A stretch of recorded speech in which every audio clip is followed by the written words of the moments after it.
ফুকেটের জুইতুই মন্দিরে দেখা যায় কয়েকজন ভক্ত গরম কয়লার উপর দিয়ে হাঁটছেন। এটি দ্বীপ প্রদেশের বার্ষিক শাকাহারী উৎসবের এক অবিচ্ছেদ্য অংশ।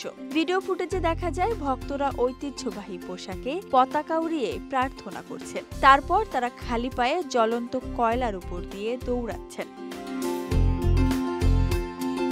পরে তারা একটি পদযাত্রায় অংশ নেন, যেখানে একটি রথ সাজিয়ে হেঁটে চলেন তারা। কাগজের উপহার সাজিয়ে তা পোড়ানো হয়। তারপর জুইতুই মন্দিরে আবার ফিরে আসেন ভক্তরা। ফায়ার ওয়াকিং অনুষ্ঠানটি ফুকেট শাকাহারী উৎসবের একটি প্রধান আকর্ষণ, যা বিশ্বাস ও আত্মশুদ্ধির গভীর প্রকাশ। এটি মা সং এবং তার ভক্তদের মাধ্যমে পালিত হয়। বিশ্বাস করা হয় এই আচার পুড়ে যাওয়া ব্যথা থেকে রক্ষা পাওয়া ও আত্মশুদ্ধির প্রতীক। এই উৎসব তাওবাদী বিশ্বাসের উপর ভিত্তি